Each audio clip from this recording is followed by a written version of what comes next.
اچھا ڈاکٹر صاحب اس میں نا ایک اور بھی وہ واقعہ شاید آپ نے بھی پڑھا ہو کہ علامہ اقبال کے دوست تھے جو پاک پتن میں ایک انہوں نے نا وہاں پر جگہ تھی مدرسے کی، تو اس مدرسے کی جگہ کو نا کنورٹ کر کے ایک اسکول بنا دیا اور وہ پھر علامہ اقبال سے ملنے کے لیے آئے. اچھا جب وہ ایک دفعہ پہلے کہیں گئے تو پیچھے سے انہوں نے لوگوں نے پھر اسکول کو مدرسے میں بدل دیا. اس نے چونکہ کہا جی تمہیں انگلش کی ضرورت ہے، تمہیں ان چیزوں کی ضرورت ہے، تو مدرسے کو چھوڑو اور اسکول کا یہاں پہ سسٹم کرو، تمہیں انگلش پڑھنی چاہیے، تمہیں جیسے آج یہ لوگ اعتراض کر دیتے ہیں. تو ان لوگوں کو قائل کار کرا کے نا مدرسہ ختم کر کے انہوں نے وہاں پہ اسکول بنایا.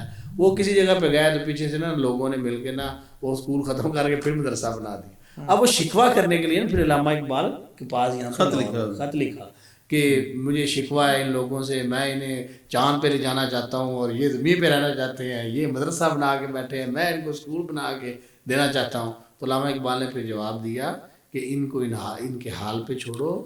اقبال نے کہا کہ جب میں جرمنی سے پی ایچ ڈی کر کے آیا تھا میرے بھی یہی جذبات تھے جو آج تمہارے ہیں. افکار جوانوں کے خفی ہوں کہ جلی ہوں، پوشیدہ نہیں مرد قلندر کی نظر سے، مجھ کو بھی ہے معلوم سبھی حالات کہ میں بھی مدت ہوئی گزرا تھا اسی راہ گزر سے.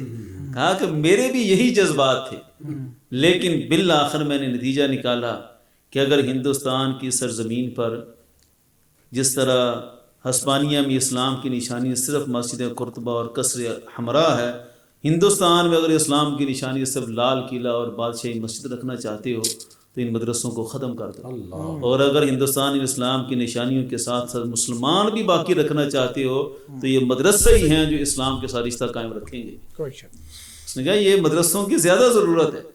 اقبال نے خود اس کو پیغام دیا کہ چھوڑو یہ اسکول قائم کرنے کا جذبہ ہے، مدرسہ قائم ہونے دو. مسلمانوں کا جو اسلام کے ساتھ رشتہ قائم ہونا ہے وہ اسی کے ذریعے ہونا ہے. اور آج اس کے عملی نمونہ بھی دیکھ لیں، کتنے حفاظ ہیں جو یونیورسٹیوں سے میسر آئے، کتنے مفتی ہیں جو کالجوں سے تیار ہوئے. یہ سب کچھ اگر ہے تو مدارس کی برکت سے ہے.